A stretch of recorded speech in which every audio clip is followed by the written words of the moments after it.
It is good to be back after about a week off.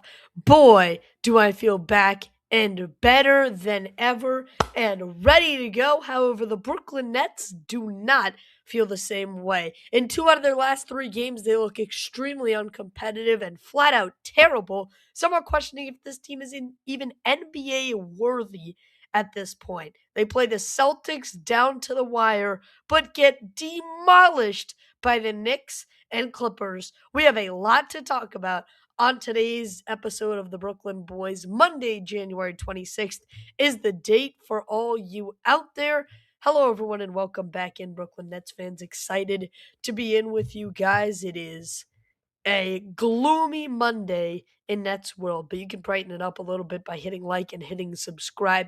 Those help us tremendously on our outreach to other fellow Nets fans trying to grow this channel as we are inching closer to 600 subscribers by the day. You all are the help that get us there. Remember, the Brooklyn Boys Show is a Nets community, and you guys are helping to grow it day by day. So thank you all for that. Other than that, the housekeeping, get to the comment section, get questions, comments, thoughts flowing in the chat. A super exciting show that I want to get into today, and maybe even some exciting news by the end of it. We'll see how this episode plays out. But again, appreciate you all tuning in on Monday, January 26th. Where do I start with what I witnessed last night? Is the question that I think and Brooklyn Nets fans everywhere have to be asking themselves right now.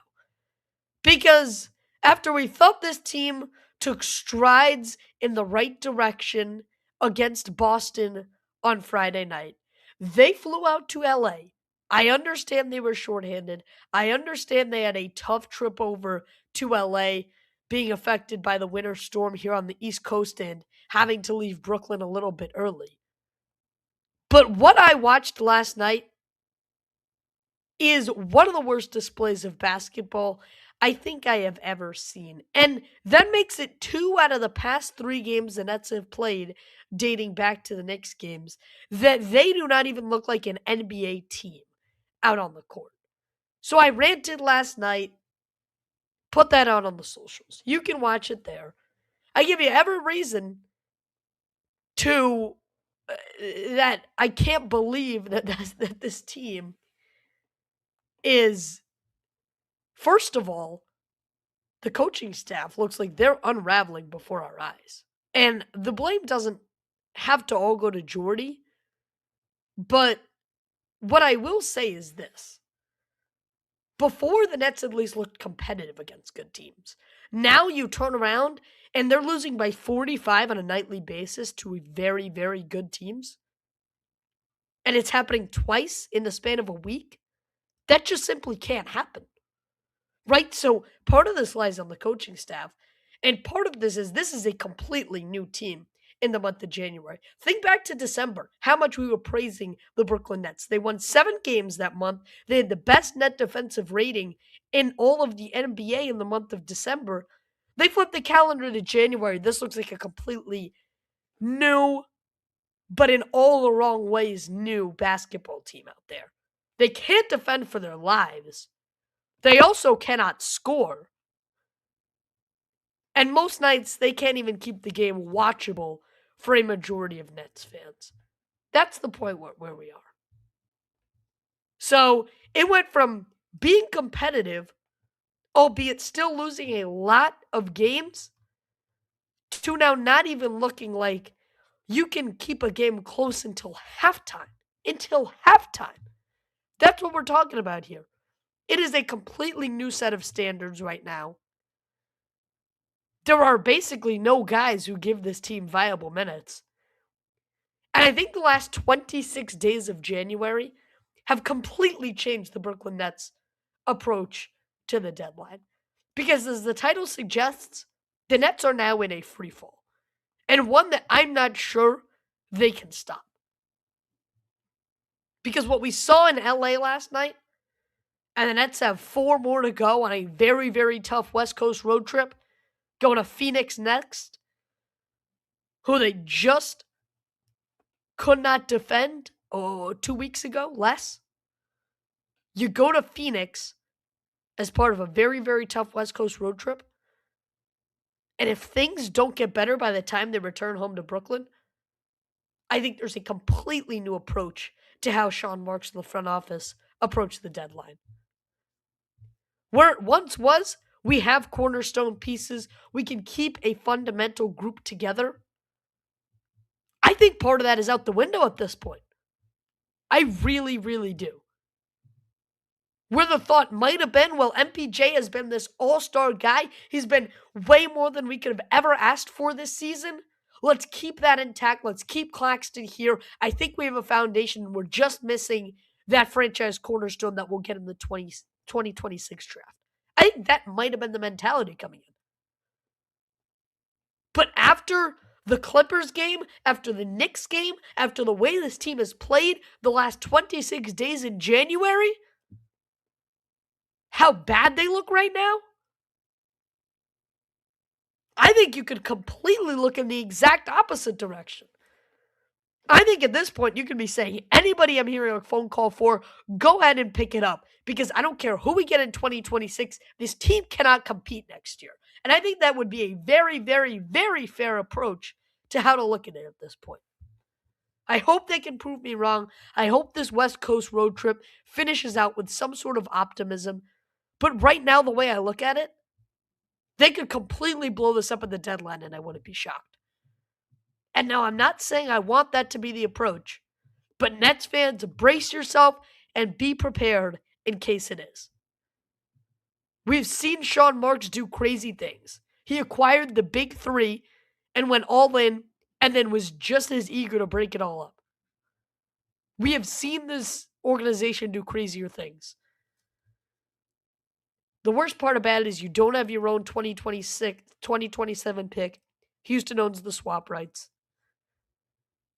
So being terrible next season does you no good. But Nets fans just emotionally prepare for if this team goes into next season not looking good and just going to elongate the rebuild. Which is, if you told me that a month ago, I would have called you crazy, but different times. Different times. All right, let's get into my full breakdown of the Clippers game. I want to just whiz through a couple of quick notes real quick. Because, I mean, everyone is horrible. I don't need to break it down on an individual level. I will for one guy in specific. Someone who I have a big, big problem with right now. I don't need to break it down for everyone in specific, though. MPJ continues to regress at this point. We've heard about the injury, and this could be affecting his trade stock. The fact that we're just now hearing about him playing through an injury for multiple weeks now. So that's not looking great. Basically, Day'Ron Sharpe was the only guy that gave this team valuable minutes. Played 9 first-half minutes, scored 8 points, whatever, was perfectly fine efficiency-wise. He was basically the only net who gave this team valuable minutes. And should that be surprising? Because when the final score is 126-89, you shouldn't really be seeing guys, too many at least, with positives to draw from this game. And I don't know, honestly, I don't think 126-89 does this game justice. The Nets hit a couple threes. Yegor hit, a pair of threes in the fourth quarter, make it look respectable. Or it's still not respectable, but make it look even less bad than it originally was going to look. I still don't think that this final score of losing by 37 points still keeps it respectable. I don't. Ben Surratt returned to the NBA. Not bad, but I stand by my take. I mean, I still don't think he's ready to compete at this high of a level. So I'm not sure I learned a ton from his performance, but I did want to see him up. I'll tell you that much. I did want to see what he could produce at the NBA level. He was down on Long Island for a while. Meanwhile, the other 4 rookies were up here. And if the Nets are going to look this bad in games, I sure as hell better see the rookies in there. That's what I'll say. That is what I'll say. So Saraf looks fine. Efficiency's not perfect, but let's see. He finished with coming off the bench, 6 points in 17 minutes, 3 of 5 from the field. The turnovers continue to be a problem. He turned the ball over 4 times in 17 minutes. So that's another thing that we were concerned about during his time at the NBA level. Hoped he would be able to improve on down on Long Island. He wasn't able to. But look, I've had a lot of people tell me that they want Ben Saraf traded. And I say, look, stop. This is a long process to try to lift up 5 rookies at once. And you break an NBA record for the amount of guys you draft in 1 year in the first round. It is going to take time. Some will progress faster than others. To be honest, I'm willing to go out as far and say, even if the progression at the end of next year wasn't where you wanted to be with Ben Saraf, I'm still all right with that. And I feel that way because how do you possibly, divide your attention to coaching up 5 guys at a time? 5 guys all at once.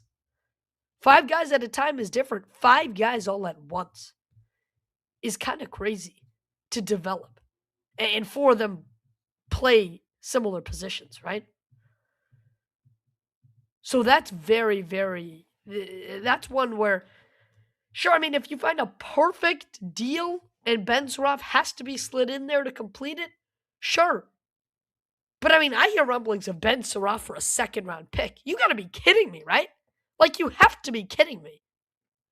The guy has been in the league for 5 months, and you're gonna complain that he's not up to par with Yegor Gioman, who just got selected, oh, by the way, to play in the NBA Rising Stars game at All-Star Weekend. Shout out to Yegor, we'll get into that. But you're really going to be upset that he's not at that level of production. Lay off of Ben Saraf, all right? Please. Tired of these trade rumors 4 or 5 months into his career. Let's keep it going, though. Saraf was fine. Want to see more of him at the NBA level. That's the bottom line for me. Here's a guy that is starting to sound sirens in my head, though.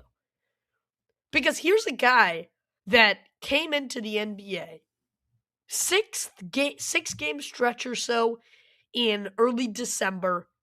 He scored 22, 17, and 17 in 3 of those 6 games. But from there, he has really, really, really regressed. And that is Danny Wolf, who continues to look worse and worse. And I don't really know what's happening. I still don't think the Nets have figured out what the proper role for him is. And Juwan Howard better get on that, right? The Nets assistant coach has said he loves working with Danny Wolf and getting to develop that big man. Juwan Howard, get on it, all right? Because Danny Wolf continues to look worse. He missed 3 wide open, uncontested running layups last night. That cannot happen. It simply can't. And when Danny Wolf came, I'm not going to say into the NBA, but when he really left his stamp on Brooklyn in early December, he was hitting threes at a high clip. He was offensive rebounding and really rebounding on both ends very efficiently. And he was dishing the ball out for some assists. He was playing a multifaceted game. But now, you think of the guy, all you can think of is that he's missing threes and he can't hit layups. He's down to less than 20 minutes a night, rounded to 19, less than 8 points a night, and 4.3 rebounds. You're playing 19 minutes as a close to 7-footer with 4 rebounds? Something's not adding up there. 38% from the field, 35% from 3. It's not that again, I'm not ready to move off from the guy, but it's like, what happened here? Really? What happened? Was it that you burst onto the scene, nobody knew your name, they didn't know how to guard you, now they have film on you? I mean, I think that's the only explainable sense from my eyes. Beginner's luck? Not that. So I can't really explain why this guy goes from, oh, he looks like he might be the best Nets rookie this year in early December, to, oh my goodness, can he survive his minutes that he's allotted on the court right now? It's been a complete jump shift from A to B. He's looked like a completely different player. I think last night in Los Angeles only proves that. You take a look at his line and he's terrible. He gets moved from the starting lineup to the bench, but still plays, the second most minutes of any net? 26 minutes. 3 of 13 from the field and a 1 of 7 from 3. Really? I mean, if he's not getting to the free throw line and scoring 7 of 8 attempts from the free throw line, boy, his points get deflated, and he's terrible if you remove the free throws. 26 minutes. He goes 3 of 13 from the field. 7 rebounds, yeah, that's good. But the fact that he was still the Nets' leading scorer and he went 3 of 13 from the field should tell you, I mean, just about all you need to know from what we saw last night. I get it. You're a product of your environment. When everybody around you is playing bad basketball, you're unlikely to turn around and play, the night of your life. And I think this is a very, very collective loss from the Brooklyn Nets last night. I think Coach Jordy will tell you that. I'll pull up one of his quotes that Coach Jordy had. I think he'll be willing to tell you it was a very, very collective loss last night. But with that being said, in my eyes, there are still a lot of concerning factors that are adding up quickly for Danny Wolf. So hopefully that can change. Hopefully he turns it around and things are looking much, much better. I'll give you the quote from Jordy. This is from Brian Lewis of the New York Post. Great, great beat reporter covering the Nets. Brian Lewis of the New York Post says this Jordy Fernandez quote, "You can lose and you can be a loser. So for 18 minutes we lost and we were uncompetitive. And for 30, we were losers. So we have to decide what we want to be and who we want to be." A very, very collective, all-around ownership loss. But again, I don't really care what you say as the head coach of a team. If for the second time in a week, you were uncompetitive for 48 minutes in a row, I don't care what quote you give me. Wolf needs to clean things up. I think this coaching staff has to clean things up. I understand they're dealt a bad hand. Things just have to get better. Make sure you hit the like button, you hit subscribe. Get questions, comments, thoughts in the chat. Great turnout here on Monday, January 26th. We're so close. We're getting right there, knocking on the doorstep of 600 subscribers. So you at home can help us cross that finish line. Make sure you get questions, comments, thoughts in the chat to interact with us. That is the best way you can do that. BC is in the building. How you doing, my friend? Jonathan in the house. How you guys doing? Hope your Monday's going well. Personally, for me, it was a snow day, so I'm feeling good. Not exactly feeling good about going back to school and starting the third trimester. But it's all right. We'll live. We made it through the first half. Unlike the Nets last night, we made it through the first half. Good second half, sets us up well. All we needed was a chance to compete in the second half, and we did that in the first trimester. All right, we executed well. So from here, we just got to execute in the third and fourth quarters, and we get a chance to close out the school year on a high note. All right, one last note from me that I want to get into before I get into your questions, comments, thoughts over in the chat. Keep those flowing. Best way to interact with our community is there. How about this, ladies and gentlemen? A guy that came into this season with a plantar fascia tear in his leg and he missed, the first portion of the preseason, has turned it around and has looked very, very good. And the NBA, rightfully so, has deemed he is one of the 10 best rookies in the league this year. I don't think there's any doubt in my mind. I think he's better than still a number of guys on this list. But how about Yegor Gioman in his rookie season, making the Rising Stars team for All-Star Weekend? Congratulations, Mr. Gioman. The Nets put out a tweet themselves today that he is 47.5% from three in his last 14 games on 7.5 attempts per game. So great, great stuff from him. And Yegor Gioman wins one of the rookie bids for 2026 Rising Stars at All-Star Weekend. So a big congratulations to him.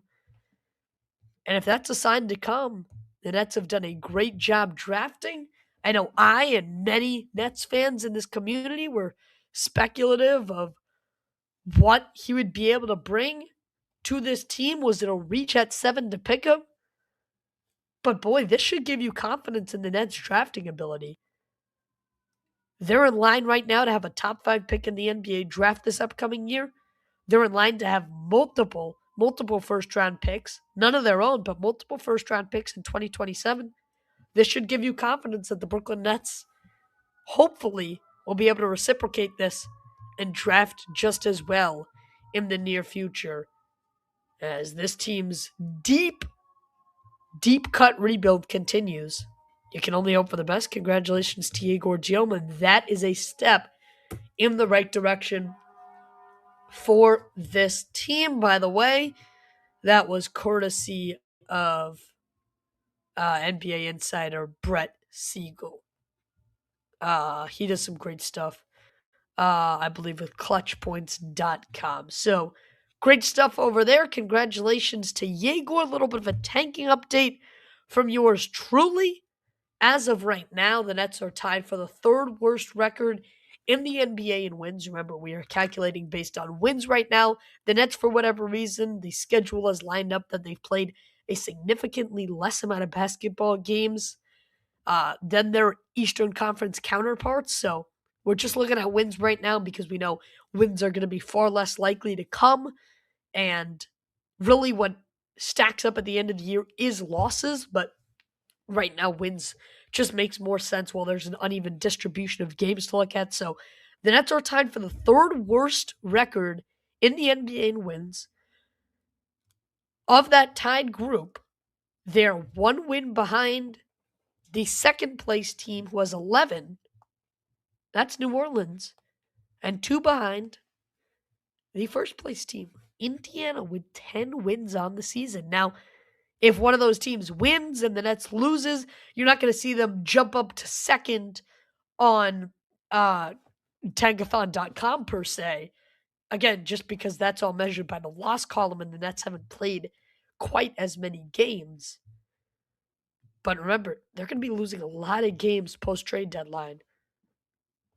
So the wins is really where you want to zoom in on for the most honest and equal distribution. All right, let's get into all your questions, comments, thoughts over in the chat. If you haven't done so yet, get over there. I think I am due to announce some exciting news on this channel.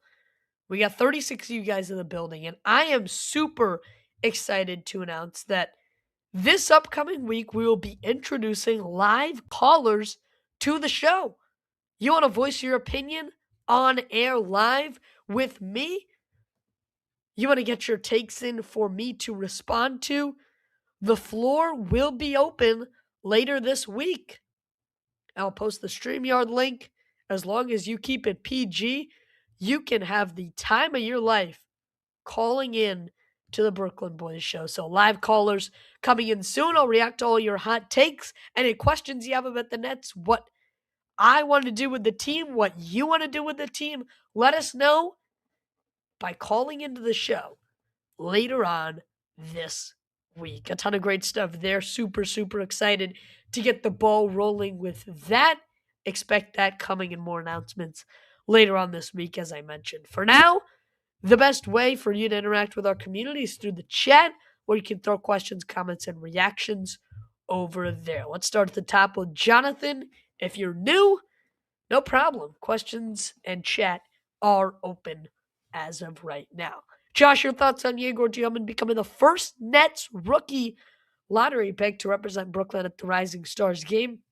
How excited are you about his development so far? I touched a little bit about this a couple minutes ago, but I think the only other net to ever represent Brooklyn at the Rising Stars was Rodimus Kurucs as an international player, or as a G League bid, I believe, rather. I've been extremely excited this entire season getting to see him develop. I talked about the three ball, how well he's looked from deep, and to be honest, it just feels like everything's been elevated from the start of the year to now. The visible development is so clear cut.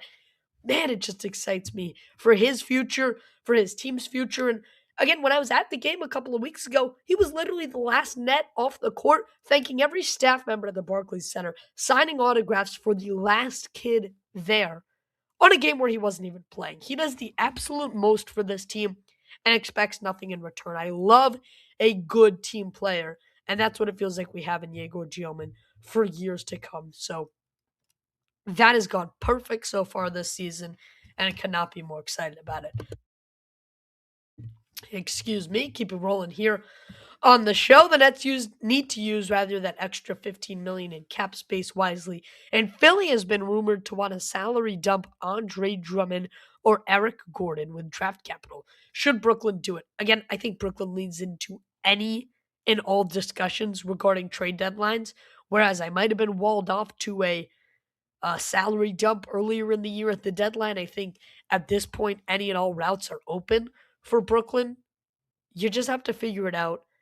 I don't think Andre Drummond's the type of guy to surge you over the winning hump and make you uncompetitive for the draft lottery. So yeah, if you're getting me first round picks in the future, hopefully it's in the future. I think Philly has a bright future, but we know their history. That could go a lot of different ways. So yeah, you give me a first round pick for Philly down the line, I'd absolutely say yes to an Drummond salary dump. And remember, the Nets have so much cap space moving into this offseason that yes, they can compete, even though what I mentioned in the beginning of the show is true, that the Nets could approach his deadline with a different perspective. Another question here, while MPJ could be dealt or Claxton could be dealt, he has a lot of suitors such as the Pacers, Hornets, Celtics, and Lakers. Does Vincent Kepler connect in a 2031 for Clax work for you? I think I have a little bit of excitement about Connect. Kleber, Gabe Vincent, I, at this point, probably say no. I think I'd rather start a bidding war on Claxton in the offseason and think about all the teams that would rather benefit of 2 full years from Nick Claxton at this point. But really, if you think about it, a 2031 pick from the Lakers does intrigue you. I feel like it has to. Post LeBron James era, at some point, they got to run out. At some point, they are not a viable contending team anymore. And that's no dodge on the Lakers. And that is no dodge on BC here, who's in the building, who's a Lakers fan. That's just the truth of the situation. So I would certainly consider it. I'm not really sure if Indiana's looking to add Nick Claxton as of right now. I'm not really sure Charlotte is looking to add Nick Claxton right now. Boston makes a ton of sense, though, Jonathan. Think about it. They have risen all the way up to the number 2 seed in the East without their star player, Jason Tatum, right? So it feels like endless possibilities of Boston. They could go right back into competing in a year where we thought they would have to take off.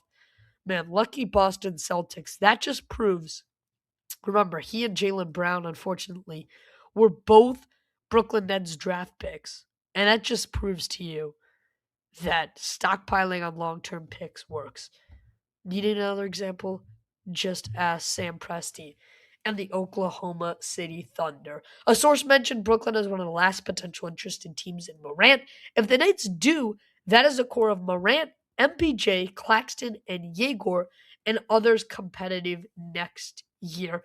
I don't really know if I want John Moran. I think I would rather take on Jimmy Butler's contract, get that out of the way, grab multiple firsts in there for Jimmy Butler. Yeah, that'll need a ton of cap space, but I think the post Curry picks rather are so valuable from Golden State, and you don't even have to play Jimmy Butler. You literally get first round picks to eat salary cap and have him sit in street clothes, exactly like what Ben Simmons did, except the Nets will be benefiting from it rather than having to trade James Harden for it. That's the big asterisk there.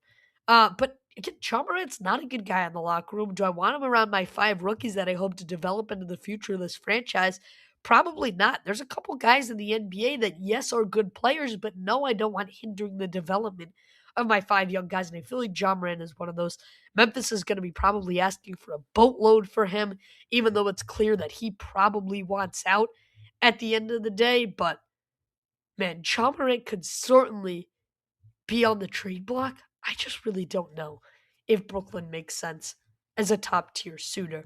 We'll continue to hear the buzz around that, though. Trade deadline has become the Giannis deadline, and apparently Rich Paul is trying to become Giannis's agent. If Giannis deal happens, do you see the Nets facilitating as a third team? They certainly could for salary reasons. Again, they have the most cap in the NBA. They have the most flexibility in the NBA. They have some guys with big salaries if they need to dump and swap around salaries. Trey Mann is a name that comes to mind, probably an overrated, rather overpaid guy, but who could work in salary situations.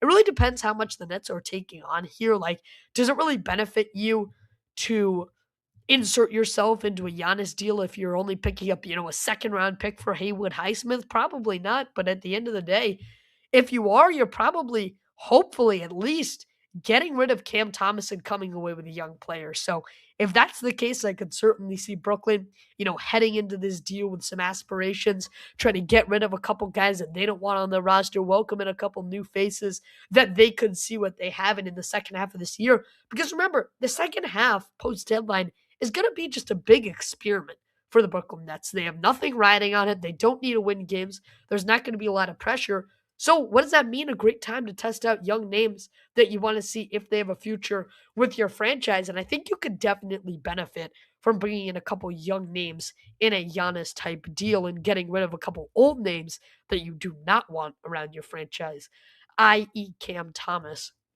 or maybe again, Haywood Highsmith, Trey Mann, just depending on how the salaries work. It's almost happy February. I don't know if I can say that. I think I like Merry Tankmas, which rolls off the tongue a little bit better. But yes, the Nets will not be good in February. Again, the schedule really doesn't get that much easier. I know they open up with Los Angeles at home, which, I mean, tickets are through the roof for. I might end up going to that. We shall see. But still a lot to uncover about if the Nets are able to turn it around. If you didn't catch the beginning of the show, highly recommend going back and watching this after this live breaks up here. But we talked a lot about the Nets fall off, man. Let's go one more from Jonathan here before we keep it going with a couple of new chatters, which is always exciting to see. Yes, Jordy's problem is he keeps playing Danny Wolf at power forward when he's a quote-unquote point center, and he's more impactful dribbling the ball and making plays for others, which helps open his offense. Again, the Nets are very keen in on playing positionless basketball, and I think that's a big emphasis. Like, you can say Danny Wolf slotted in at whatever position you want. You can even make up a position like whatever the hell a point center is. And even if that, I still need him to be efficient around the court. I still need him to not miss 3 wide open layups like he did last night in LA, okay? So it doesn't really matter. The Nets can play positionless basketball. Jordy Fernandez can move guys around and shuffle up the lineup however he feels like. Danny Wolf's just got to be able to make the plays that he needs to as a 7-footer in the NBA. It's simple as that. Take Brook Lopez, as we saw last night, for example. The all-time leading scorer in Brooklyn franchise history at 30 whatever years old has developed his game into a very solid three-point shooter. He's a weapon at this point in his career for LA. Like, could Danny Wolf bloom into something like that? Absolutely. He needs great coaching to be able to get there, though. And I'm sure his facilitation would be able, to lift the Nets there. to that point. BC in the building, a fellow LA fan, says tough game. Nets get the Lakers soon, so we'll see you, BC. That should be a very, very fun one. And a ton of, kind of big stuff to look forward to. Big names coming to Barclays Center. Laura asks, explain the role of Jordi Fernandez in the future of this Nets squad. Well, to start, he's the head coach of the team. So I think that's a good place to start. He will oversee the entire development of all 5 of these rookies, whoever they draft next year. And to the people who say, well, yeah, this team can't win right now, why would he, shouldn't his job be in jeopardy? Absolutely not. When you think about it, he has already played his way into multiple more seasons. I think he's played his way into being the head coach through the entire rebuild, basically, barring anything ridiculous happening with his personal life. I think he's coached his way into cementing his time in Brooklyn as the head coach of the Nets throughout this entire rebuild. So he plays a massive role in the development of the guys moving forward. He plays a massive role in talent acquisition and free agency and at the trade deadlines and things like this, especially when the Nets are trying to be competitive rather than just being a team hovering around for lottery purposes. So Jordy plays a huge role in this, and I think he's done a well enough job as head coach through, a season and a half at this point to say, yes, he is the head coach of this team through the future. Again, barring anything huge, maybe, a scandal off the court, I guess is the only thing that could move him. Soto MVP. Oh boy, we got some Mets fans in the building. Do you think MPJ gets traded before the deadline? I think there's certainly a possibility of it. The injury might concern teams that were willing to buy on him last time because he's been injured for a couple weeks now. He's been playing through injury. So you don't love that if you're, a team that is going to be asked to give up multiple first-round picks for this guy. But at the same time, if you turn around and you say, well, look what he did in the beginning of the year, I think the Nets certainly have a high bar, a high selling point that they should be able to turn to other teams. And if Sean Marks can negotiate well, he should be able to say, well, look at the first, 35 games he put up for us.